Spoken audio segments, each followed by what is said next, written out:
para a gente começar, o primeiro aqui é a minha gratidão por essa acolhida generosa aí dos amigos e tal. Eu gosto de muito dessas conversas assim que a gente pode se sentir em casa, sabe? Como se a gente estivesse abrindo uma página, fazendo um culto no lar. A gente sai um pouco daquela formalidade das palestras e a gente começa a construir um espaço diferente. Que espaço é esse? É o espaço das catacumbas. É o espaço das casas que se recolhiam para pensar em Jesus.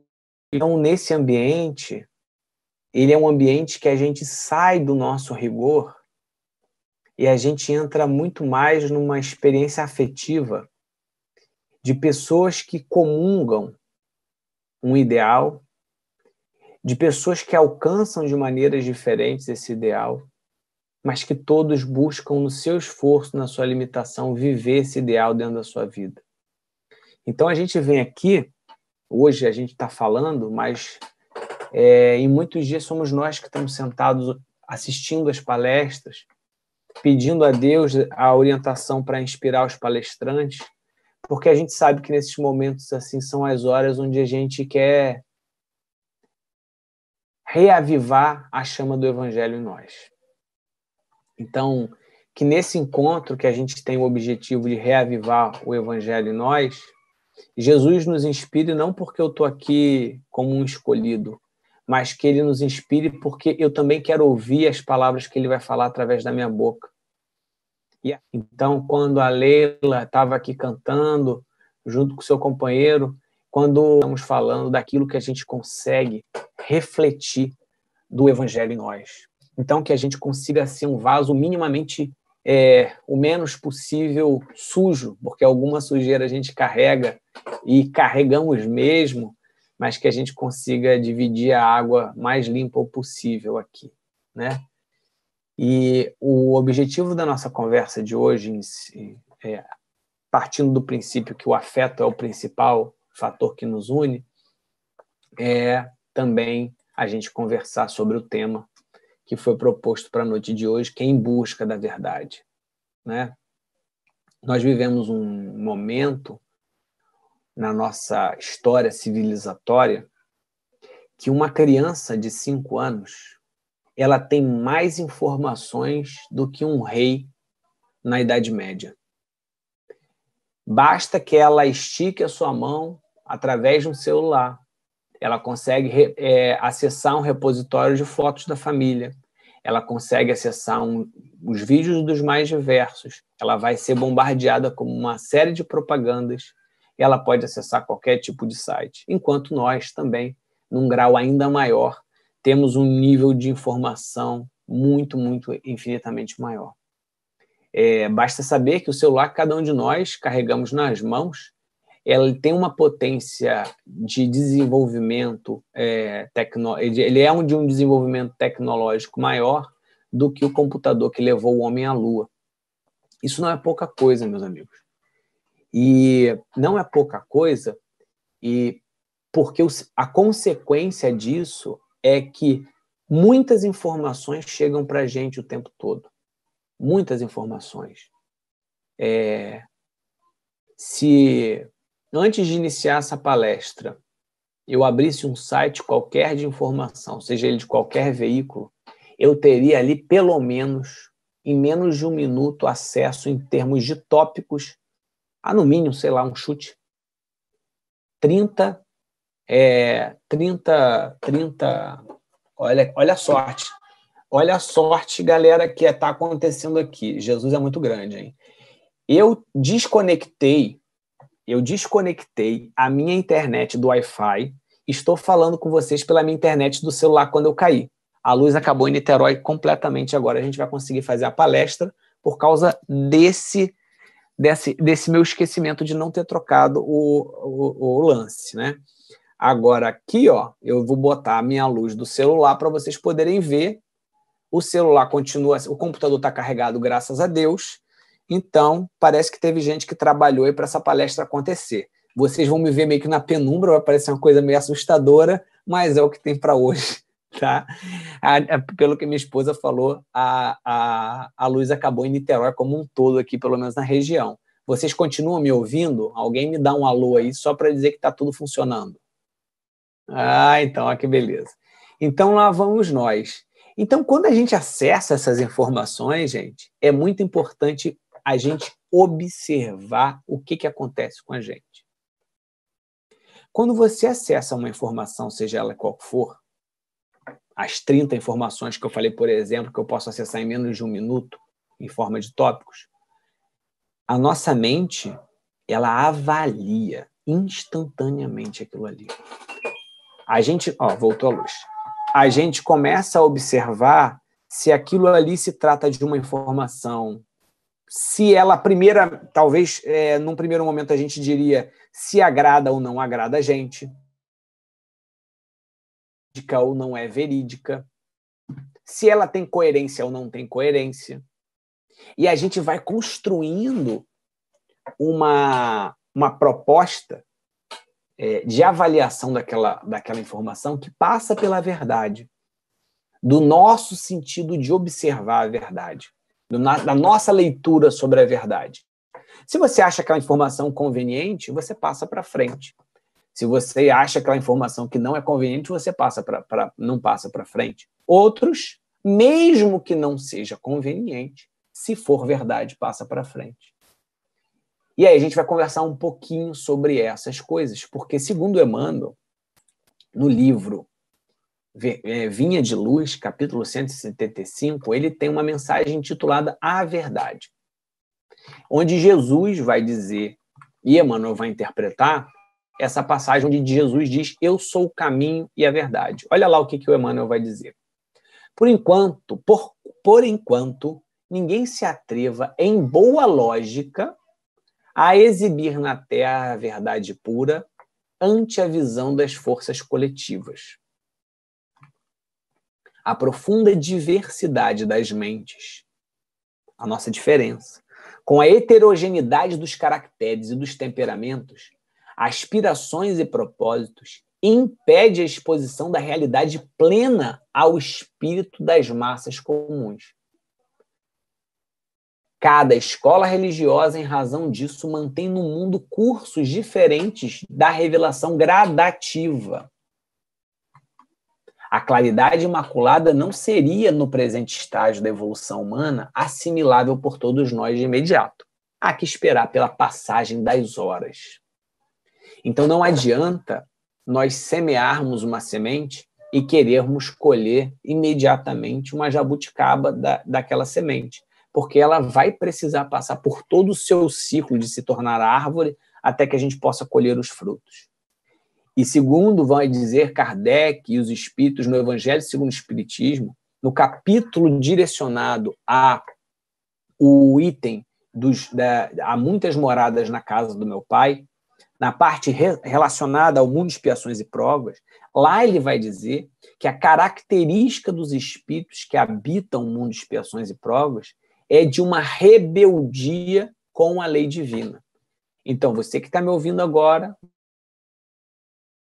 a gente está contextualizando agora, você e eu somos rebeldes com a lei divina. Se você acha que você não tem muito essa rebeldia, isso diz respeito à parte que você desconhece de você mesmo. Então, o Evangelho nos propõe que nós saibamos avaliar o nosso estágio evolutivo como uma maneira da gente saber dosar o quão distante nós estamos ou não estamos da verdade. A ponto do filósofo Karl Popper dizer que, na verdade, pela verdade ser relativa, não importa muito você dizer a verdade é essa, e sim que aquela observação que nós estamos fazendo tem mais chance de ser verdade ou menos chance de ser verdade pela quantidade de inverdades que eu vejo nela. Então, por exemplo, vem aqui, por exemplo, a Leila fala assim, toda laranja é laranja, toda laranja é abóbora, né? Toda laranja é de cor laranja, né? E aí a gente começa a observar várias laranjas. E a gente começa a perceber laranja verde. Então, pelo fato da gente identificar uma laranja verde, a gente sabe que a afirmação que Leila disse, ela, na verdade, ela pode ser uma generalização de uma coisa que não é bem uma verdade. Então, assim, aí Leila pode, com essa observação, mudar a colocação que ela falou. Em vez dela dizer toda laranja é da cor laranja, ela pode dizer laranjas maduras tendem, na sua maioria, a ter uma cor laranja. Enquanto as laranjas verdes, as laranjas que não ficaram maduras, as laranjas que não são maduras, elas tendem a ter uma cor verde, né? E aí a gente vai começando a nos aproximar da verdade, separando aquilo que é inverdade. E olha só que o Emmanuel, no final desse capítulo, ele vai dizer o seguinte, parará. Ó, aqui, ó. Todo aquele que lhe descobre a luz bendita absorve os raios celestes transformadores e começa a observar a experiência sobre outros prismas, elege padrões mais altos de luta, descortina metas mais santificantes e edifica-se com horizontes mais largos. O reino do coração passa a gravitar ao redor do centro vital glorioso. À medida que vai se desvencilhando das atrações da mentira, cada discípulo do Senhor penetra mais intensamente na órbita da verdade, que é a pura luz. Então, essa busca pela verdade, ela tem um propósito no mundo relativo de expiações e provas que a gente vive, onde a gente não acessa a verdade completa, de se desvencilhar do que é mentira. De se desvencilhar do que é mentira. Então, veja, no primeiro momento, quando Leila chegou e falou assim, toda laranja madura é da cor laranja, ela tinha um bom propósito. Ela tinha um bom propósito. Tanto ela tinha um bom propósito que quando eu cheguei e falei para ela assim, Leila, você não sabe o que eu vi. Eu vi uma laranja verde. Eu vi uma laranja da cor verde. Você acredita, menina? Ela, é mesmo, Gabriel? Me leva para ver.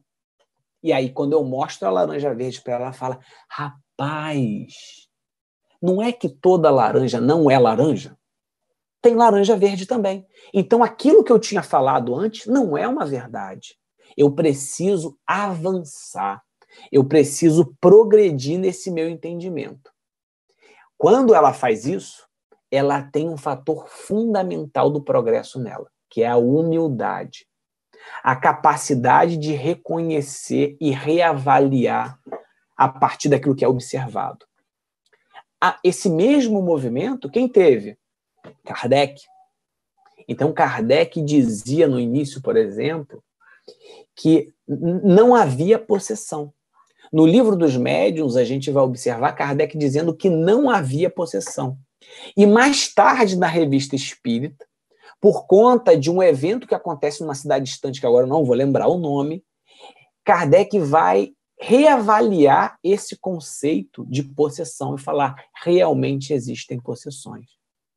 Então a gente percebe um caráter que Kardec vai destacar no capítulo 1 do livro A Gênese, que é no capítulo chamado Caráter da Revelação Espírita, ele vai dizer sobre a característica progressiva do Espiritismo. Porque essa característica progressiva do Espiritismo é um fundamento da nossa doutrina. É porque esse é um fundamento da ciência. A ciência, ela faz assim, ó, com base nos elementos que eu tenho, eu vou avaliar isso que eu tenho aqui agora. Então, a gente pode ver, por exemplo, a nossa própria pandemia. Com base em tudo que os cientistas tinham, no início da pandemia, eles faziam um estudo de cenário. Esse estudo de cenário, ele mudava. Esse estudo de cenário, ele ia mudando. Quando eles conseguem mudar, a ciência ela tem um princípio que é a humildade para ter progresso, que era a característica da Leila para a gente poder falar que existem laranjas verdes e de cor de laranja. Se a Leila fosse orgulhosa, se ela tivesse o orgulho ali, se o orgulho fosse uma característica mais dominante nela do que a humildade, porque todos nós temos um pouco de orgulho, um pouco de humildade, né? Se a gente ela alimentasse mais orgulho, o que a Leila ia fazer? Não, Gabriel. toda laranja é de cor laranja. Nenhuma laranja é de cor verde. Isso que você viu não é laranja. Isso que você viu é uma outra coisa. E por mais que eu demonstrasse para ela com outras provas, ela iria continuar dizendo que laranjas são todas laranjas, porque o orgulho fala mais alto. E aí a gente entra num outro momento do nosso estudo, que é o que o Emmanuel vai nos dizer no capítulo 146 do livro Pão Nosso. Olha só o que ele vai dizer.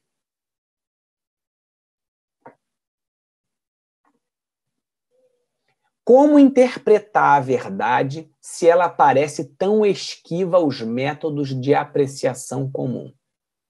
Alardeando superioridade, o cientista ocioso assevera que o real não vai além das formas organizadas. A maneira do fanático, que só admite a revelação divina no círculo dos dogmas, é a maneira do fanático que só admite a revelação divina no círculo dos dogmas que abraça. Então, por conta disso, tanto cientistas quanto religiosos podem incorrer no erro.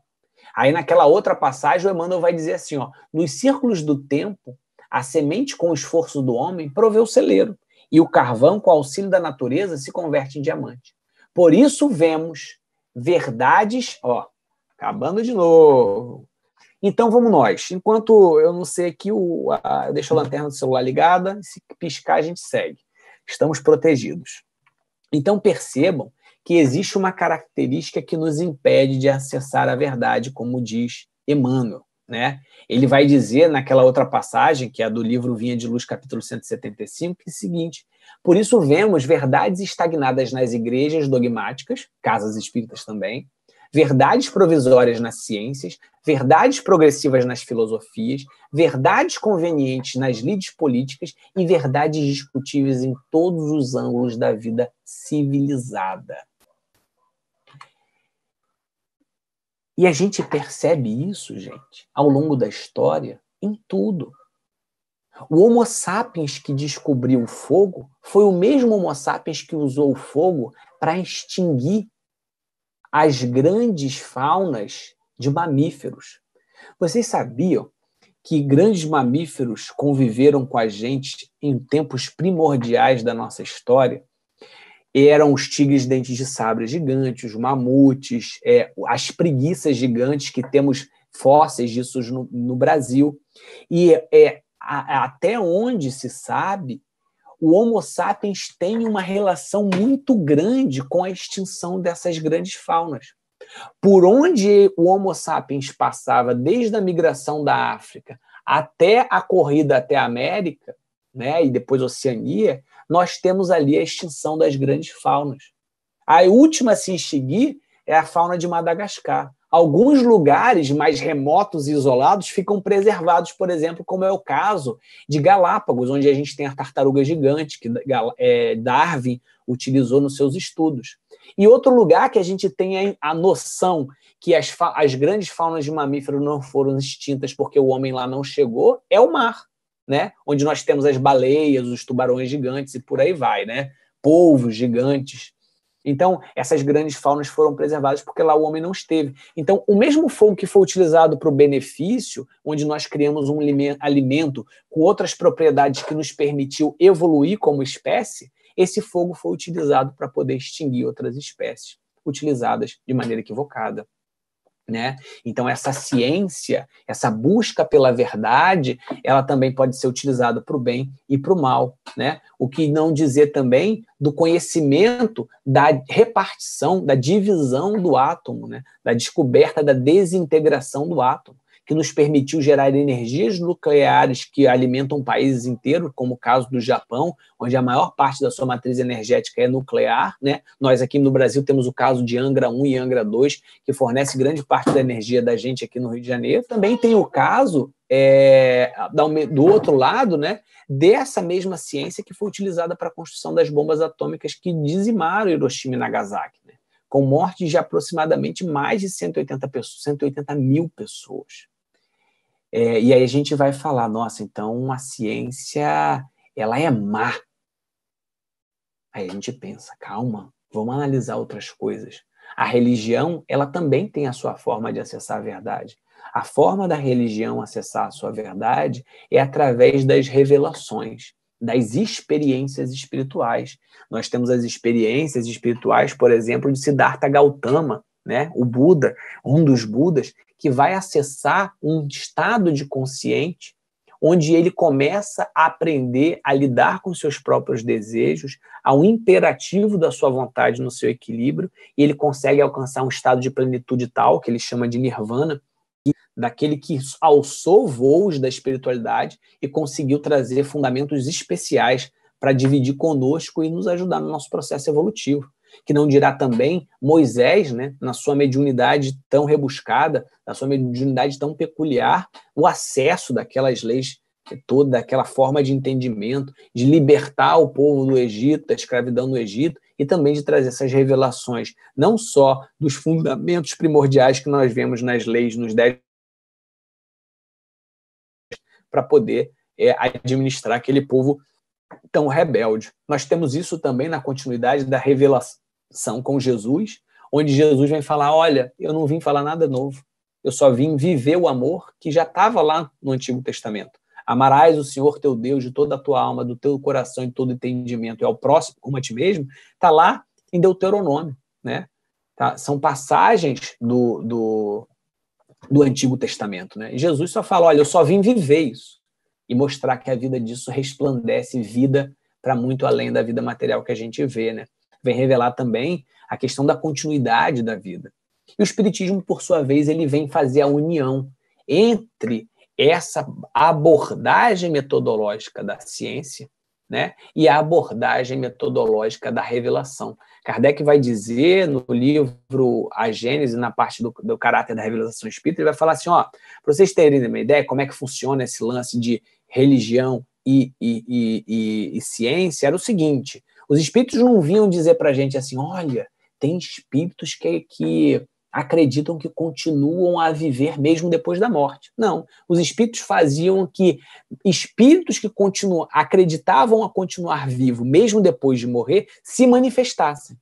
E a partir do momento que eles se manifestassem, a ciência de observação de Kardec, do grupo que fazia parte da Sociedade Espírita de Estudos, Sociedade Parisiense de Estudos Espírita, falava assim, caraca, esses caras existem, essas pessoas existem, elas continuam, realmente espíritos continuam a achar que estão vivos mesmo depois de desencarnados. Parece que isso é um fundamento de característica pelo tipo dessa comunicação, né, de espíritos muito materializados, né, de espíritos que viveram muito apegados à matéria e que têm dificuldade de se desvencilhar, então eles acreditam que eles estão vivos. Então isso se torna um fundamento da ciência espírita, né?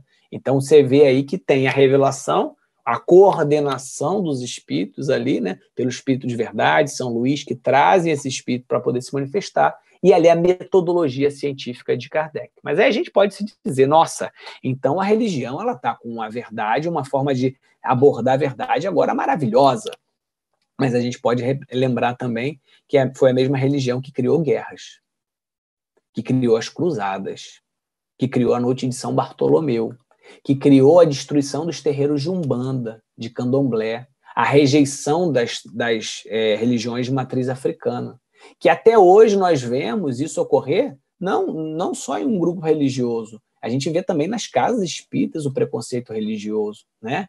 A gente precisa ter a humildade de reconhecer isso, que por vezes a gente fala que pretos velhos não podem se manifestar dentro das nossas reuniões mediúnicas, porque e a gente começa a usar uma série de fundamentos ali para poder dizer que espíritos que vêm com amor não podem se manifestar dessa forma, né? Que eles estão muito materializados com a forma que eles estavam ainda. Mas o que dizer dos espíritos que já passaram por diversas reencarnações e se mantêm ainda com uma mesma nominação, com a mesma veste? Por que o preto velho seria diferente, né? E aí o nosso amigo Tiago Brito tem chamado isso de racismo mediúnico, alguma coisa nesse sentido, né?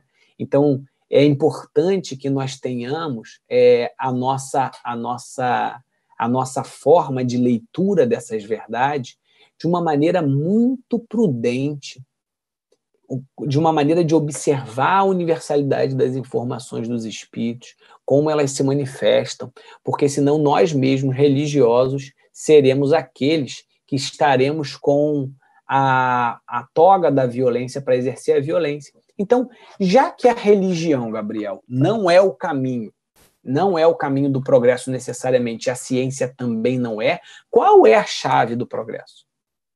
Qual é a chave do progresso? Porque pela religião, né, através da revelação da religião, religiosos fizeram atrocidades. Através da religião da ciência, homens e mulheres também fizeram atrocidades. Então, qual é o caminho? O caminho é entender que a religião e a ciência são meios e que nós podemos justificar elas para fazer atrocidades ou para fazer coisas belas, significantes, que é o que o Emmanuel vai dizer para a gente nesse mesmo capítulo do livro Pão Nosso, 146, que eu vou ler aqui para vocês na íntegra. Olha só o que o Emmanuel vai nos dizer. Ele vai dizer assim: é necessário seguir a verdade em caridade, sem o propósito de encarcerá-la na gaiola da definição limitada. Olha só, meus amigos. Seguir a verdade em caridade. E aí eu pergunto para vocês, tem caridade fazer uma bomba atômica para dizimar cidades de um país? Não tem caridade. Tem caridade para justificar que o amor deveria ser a linguagem de todos.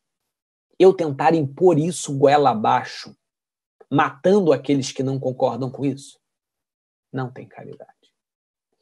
Tem caridade por eu acreditar que pretos velhos não devam se manifestar nas reuniões mediúnicas. Eu gritar isso a todos os cantos, e especialmente nas reuniões públicas, mesmo sabendo que ali tem pessoas de outras denominações, só para que algumas formas de leitura de mundo nossa espírita sejam atendidas? Não tem caridade.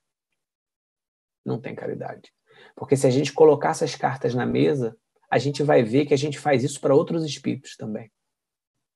O Emmanuel, que é, na minha opinião, um dos maiores estudiosos que trouxe para a gente um dos materiais mais fantásticos de aprofundamento do Evangelho, ele se apresentava sempre como um senador. As vestes dele como senador de Publio Lentulus.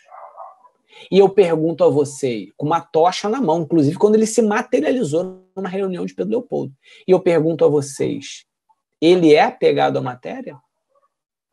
E por que a gente trata Emmanuel assim, o preto velho, diferente? Né? Por isso. Né? E aí, avançando um pouco no texto de Emmanuel, olha só o que ele vai falar. Convertamos em amor os ensinamentos nobres recebidos. Verdade somada com caridade apresenta progresso espiritual por resultante de esforço. Então, pensa o seguinte, ó, ele está falando que verdade somada à caridade representa progresso espiritual por resultante de esforço. Vou dar um exemplo para vocês entenderem o que Emmanuel está dizendo.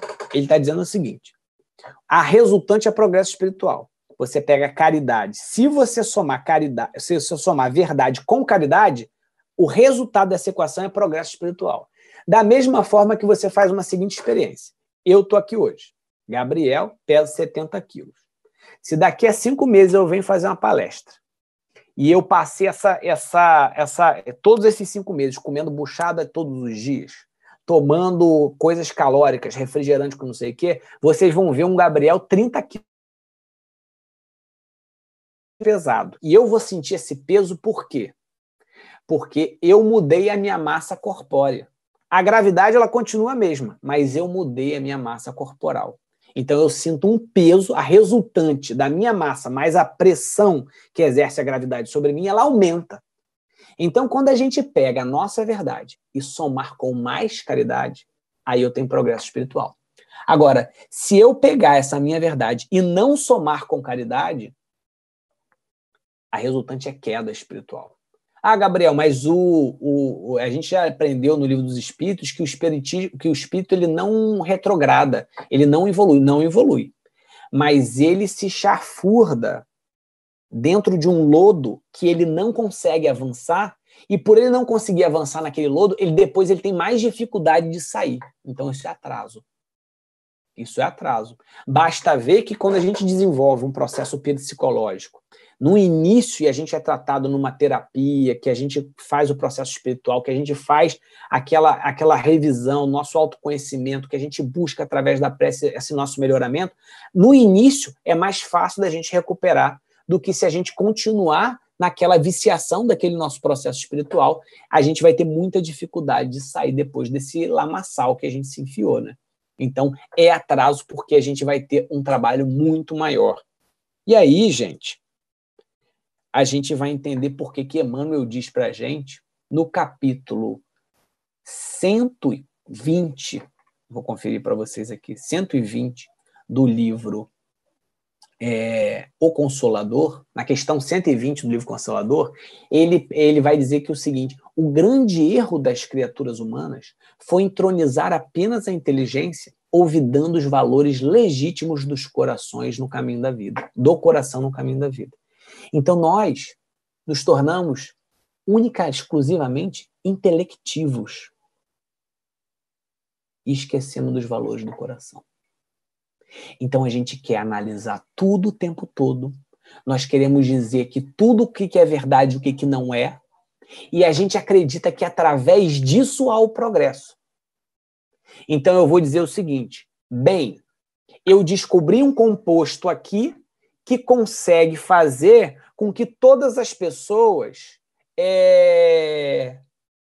consigam fazer a digestão em 5 minutos.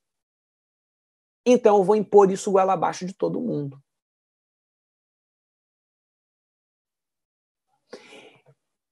E isso, se eu tiver uma forma de leitura que eu consiga me abordar a verdade. Agora, se eu uso o meu intelecto para impor aos outros aquilo que é conveniente, é mais ou menos assim. Eu descubro um medicamento que não funciona, por exemplo, para uma determinada doença. Eu usei uma metodologia, que é a ciência, que é a mesma que Kardec usou para codificar o espiritismo. Eu uso essa metodologia para me aproximar da verdade. E eu descubro, naquela conversa com Leila lá, né? Leila falando assim: olha, toda laranja é de cor laranja. Aí eu falo assim: eu encontrei uma verde. Não é verdade. A gente tem que mudar isso. Isso não se aplica. Se Leila quiser impor isso a todo mundo, o que ela faz? Ela cristaliza a sua leitura evolutiva e intelectual, porque no primeiro momento ela realmente observou que poderia ser uma hipótese, a laranja, da mesma forma que algumas pessoas podem ver no primeiro momento, no início dos experimentos, que um remédio pode ser bom para uma determinada doença. E depois, porque ela não abandonou, ou a outra pessoa não abandonou o orgulho de dizer aquilo ali, ela quer impor aquilo a todo mundo. Então, eu me apego àquele estágio evolutivo, não desenvolvendo a caridade, eu uso o meu coração viciado para poder alimentar o meu orgulho. E aí, galera, é queda espiritual. Aí eu entro cada vez mais no lodo e eu não vou conseguir sair depois. O que a gente precisa, como o Emmanuel falou? Aliar a verdade à caridade. Mas, Gabriel, como eu vou saber que uma coisa é verdadeira? Bem, uma das formas da gente se aproximar da verdade, galera, é a ciência. A ciência, ela é uma forma de muito carinho. E eu não estou falando que a ciência é uma forma de muito carinho porque eu ouvi falar, não. Eu sou cientista. Eu trabalho com ciência geológica. E, gente, eu estou Vou contar para vocês, mas vocês não contam para todo mundo, não. Eu devo estar uns 4 anos para publicar um artigo. E sabe qual é o maior cuidado que a gente tem que ter? Aquele que Emmanuel citou. Me desvencilhar no máximo do que é mentira. E eu não ter a pretensão de afirmar uma coisa que tem a hipótese de não ser verdade. Porque sabe o que acontece? Quando eu submeto esse artigo, eu submeto ele aos meus pares que fazem ciência geológica. Eles vão analisar aquilo e vão falar assim, ó, isso aqui não é verdade, Gabriel. Isso aqui não está valendo, ó, por causa disso, disso, disso. Ou então, Gabriel, você não pode afirmar isso. Você não tem fundamento para afirmar isso. Então, esse movimento da ciência, por que ele é um movimento de amor para alcançar a verdade? Ele é um movimento de amor porque ele é um movimento que ele tem muito cuidado para dizer o que é verdade e o que não é verdade. O que não quer dizer que a ciência também, sem a caridade, ela não é utilizada para fazer coisas que não são legais. Como, por exemplo, no passado, a indústria do tabaco, ela pagava cientistas para dizer assim, olha, diz que essa substância relaxa, por exemplo, mas não diz todas as outras coisas dos malefícios que pode fazer. Ou então, pega um estudo sobre alguma outra questão que é meu interesse de legitimar, por exemplo, de dizer que não tem aquecimento global. Ó, não está acontecendo aquecimento global. Mesmo que 98%, porque 100% de todos os cientistas no mundo que trabalham com isso digam que isso é uma verdade, né? Eu vou pagar aqui para vocês dizerem que isso aqui é uma mentira, porque eu tenho interesse econômico por detrás. Então, as análises científicas, elas precisam ter um critério. E que critério é esse? Kardec deu a dica, galera. Como é que Kardec deu essa dica? Primeira coisa. Kardec aceitava a primeira informação que chegava até ele? Não aceitava. O Livro dos Espíritos, ele é confeccionado com perguntas idênticas feitas para médiuns diferentes que não se conheciam em diversos lugares. Quando essa galera falava em unidade, ele falava universalidade das informações dos espíritos. Beleza. Agora eu vou analisar se isso aqui é bom ou é ruim. Porque tinha o crivo de Kardec ainda. Então, isso aqui é bom? Primeiro, todos os médios falaram? Falaram. Agora, pular amarelinha faz bem para a orelha. Não, peraí, né? Esses espíritos são fanfarrões. Agora, que é Deus? Inteligência suprema. Causa primeira, inteligência suprema. Inteligência suprema e causa primeira de todas as coisas. Nossa, profundo. Tem sentido. Eu vou guardar aqui. Vou anotar, vou conversar lá com a galera da Sociedade de Presidência. Olha só, galera, que coisa maneira. E ele submetia aquilo ali para a galera. Eles conversavam. Falaram, não, realmente. Então, o que rola para a gente? Primeira coisa, recebemos uma informação no WhatsApp, na rede social. Quem está falando? O que está dizendo todos os principais órgãos de comunicação? Porque os órgãos de comunicação, amigos, eles precisam aferir aquilo. E eles precisam dar conta se eles falam uma inverdade. Eles precisam pagar como consequência se eles dizem uma inverdade. Eles podem até omitir uma coisa e dizer aquilo de uma maneira que eles não queiram. Mas, por exemplo, se dizem pra gente assim, usar máscara não tem eficiência para a Covid. Estou dando um exemplo. A gente vai em todos os meios de comunicação que a gente quiser e a gente vai nos principais órgãos de saúde.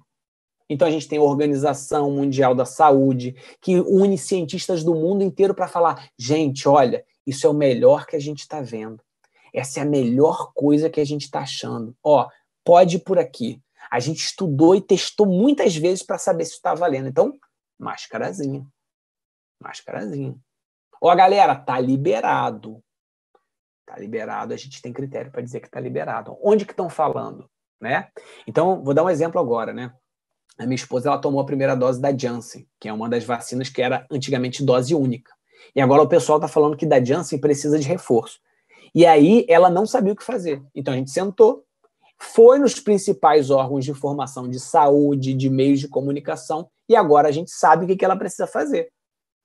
Onde está dando a vacina, como que ela vai tomar a vacina, etc. e tal. Então, esse movimento, ele é um movimento de carinho com a verdade, de caridade com a verdade. Porque quando a gente também repassa uma inverdade, o nosso movimento é de não caridade. Nosso movimento, a gente pode estar proliferando o mal, né? A gente pode estar semeando no coração do nosso próximo alguma discórdia, né? Então é muito importante que a gente faça esse movimento. E aí, especialmente, você pode chegar para mim, e eu confesso para vocês que durante muitas vezes essa minha angústia, né, é uma angústia de dizer assim, gente, nós chegamos a um estágio onde a gente vê muita coisa errada, não vê? E aí, se você parar para estudar, por exemplo, aquecimento global, nossa, a gente tem que começar a reciclar, nossa, a gente tem que começar a limpar os rios, nós temos que começar a plantar, nós temos que usar menos combustível fóssil.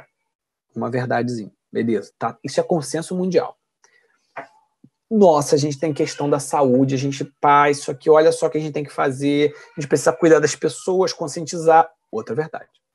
Aí a gente vem assim, nossa, o Brasil teve 350 anos de escravidão, nossa, essa é uma história, 300 anos aproximadamente, 350 anos de escravidão aproximadamente, nossa, isso foi muita, muita loucura, quanta coisa que aconteceu. E aí eu, Gabriel, penso, né, minha avó trabalhava, minha avó negra, ela trabalhou em casa de família com 7 anos de idade, de graça, para comer. E depois ela fugiu porque ela sofria violência da família. E ela fugiu. Quando ela me contava isso, eu falava assim, gente, a escravidão é tão perto. E aí é mais uma verdade, o que a gente faz? A gente precisa mudar isso, tararau, tararau. Aí depois você vê outra luta digna, né? Que é o que o Emmanuel vai falar aqui. Olha só o que o Emmanuel vai falar para a gente sobre as dignidades, né, dessas lutas, né? Ele vai chamar de luta mesmo. Só estou tentando achar aqui, onde eu vou botar aqui para vocês. Olha aqui. Ele vai dizer assim, ó. Todo aquele que ele descobre, diante de cada discípulo no reino individual, Jesus é a verdade sublime e reveladora. Por quê? Jesus traz uma verdade com caridade. Todo aquele que ele descobre a luz bendita, absorve-lhe os raios celestes e transformadores. E começa a observar as experiências sobre outros prismas e elege mais altos padrões de luta. Mais altos padrões de luta. Então, cada busca dessa da verdade com caridade, ela é um padrão mais elevado de luta, onde eu busco que aquela verdade ela possa ser difundida, que ela possa ser vivida na sociedade, porém com caridade. Esse é o padrão mais alto de luta. Porém, eu não sei se acontece com vocês, mas eu via que eu falava, nossa, é tanta coisa, gente, que a gente tem que dar conta. A educação, que não sei o quê. E eu falava assim, mas é tanta coisa para eu acessar, para eu aprender. Eu me sentia doente de tantas lutas dignas que eu achava que eu deveria participar. Eu falava, meu Deus do céu, eu tô ficando louco, cara, como é que é? Tá tudo ruim, tá tudo errado. A gente pensa, tá tudo ruim, tá tudo errado, o que eu faço? E aí vem Chico Xavier. E Chico dizia assim, uma gota de verdade para 10 litros de amor. Uma gota de verdade tem que ser diluída em 10 litros de amor. Porque, do contrário, essa verdade, ela vai ser uma verdade que a gente vai tomar como veneno. Ela passa corroendo, se a gente não diluir essa verdade em amor. Então, o amor, ele precisa ser um princípio fundamental para a gente acessar essas verdades reveladoras. Bem, eu descobri a verdade do espiritismo. Ótimo, mas você vai usar isso para impor essa sua forma de ver aos seus irmãos? Então você está só com verdade sem amor. Nossa, eu descobri a verdade do veganismo. Beleza, mas você vai usar isso para poder violentar outras pessoas? Você vai usar isso sem caridade? Bem, eu descobri que o racismo existe. Bem, mas você vai usar isso como violência, como uma forma de violência contra as outras pessoas? Então você não está diluindo. E veja, meus amigos, da mesma forma que a verdade ela é relativa, o amor ele também tem um alcance relativo. Então, a gente não pode, ao mesmo tempo, se valer do nosso entendimento sobre o que é amor para deslegitimar a luta do outro. Porque aquele que está vivendo hoje, dentro de uma favela, por exemplo, do Rio de Janeiro, a agressão dia e noite pelo único fato exclusivo de ser negro, ele vai ter uma forma de luta de altos padrões, como diz Emmanuel, diferente da nossa, que estamos nos nossos confortos, por exemplo, no meu conforto que sou branco, e não sei o significado disso na minha carne. A pessoa que está buscando hoje viver e difundir a prática do veganismo, talvez ela tenha uma experiência muito dolorosa com o sacrifício de animais e passe a ler aquilo e trazer aquilo com uma diluição daquela verdade numa proporção de amor que ela atende. E às vezes aquilo pode parecer violento para a gente. A gente tem que tomar muito cuidado para a gente não deslegitimar a luta do outro. Então, Gabriel, se eu não posso fazer isso, qual é o meu objetivo? Eu preciso que os meus esforços estejam voltados para que aquilo que eu busco como verdade esteja diluído no máximo de amor possível. No máximo de amor possível. O melhor de amor que eu possa alcançar. E eu vou cometer equívocos, porque eu não sou puro. Eu não tenho um amor perfeito. Mas a minha busca dessa luta, ela está calcada nos meus mais altos padrões que eu posso alcançar. É o meu melhor que eu estou fazendo. Então, se eu pegar todas essas lutas de uma vez para dizer que elas são minhas, eu vou tomar veneno, porque eu não consigo diluir todas elas em amor de vivência, de prática. O amor cristão, ele é um amor testemunhal. A gente testemunha. Então, a gente transforma essa leitura das verdades em prática viva no amor, em cruz, em testemunho. Então, eu não vou conseguir ser testemunho de todas elas, mas eu não posso deslegitimar a luta do outro. Eu entendo que o racismo existe. Eu não vou aceitar práticas racistas. Mas eu não vou ser um militante, porque eu não tenho como ser um militante, porque eu sou militante na casa espírita, porque eu faço um trabalho na minha comunidade de entregar comidas e coisa e tal, de fazer a campanha do quilo, de participar da reunião mediúnica, mas eu entendo que as famílias que são ali, que têm uma necessidade material, que elas precisam ouvir algumas falas. Então vamos trazer pessoas para falar sobre racismo aqui, sobre autonomia, sobre dignidade da pessoa humana. Eu não sei, mas eu posso compartilhar. E da mesma forma que esse meu amigo, que ele está precisando de um suporte lá na comunidade dele, de suporte espiritual, e a gente vai lá, olha, a gente vamos falar sobre o evangelho aqui, é um passe que você quer, essa é a nossa, eu estou colocando as minhas fichas de amor nisso, é o que eu estou conseguindo fazer, eu oro por você, meu irmão. Eu tenho um porteiro aqui, na verdade aqui no prédio, um zelador, ele chega para mim e fala assim, seu Gabriel, hoje eu subi um monte e orei pelo senhor e pela sua família. Eu falo amém. Amém. É a luta dele. E ele entende que as lutas que eu faço, a gente faz uma entrega de comida aqui, ele fica feliz com o movimento, sabe?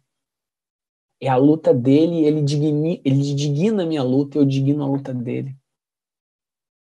Mas, ao mesmo tempo, nós precisamos estar muito claros com o nosso amor em dia para também não aceitar retrocessos.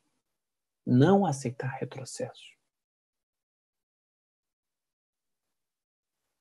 De uma maneira mais amorosa possível, nós precisamos fazer isso. Cada um vai fazer com aquilo que alcança de amor. Mas nós, como cristãos, precisamos encharcar o nosso coração do máximo que a gente tem de amor para poder fazer essa vivência, meus irmãos.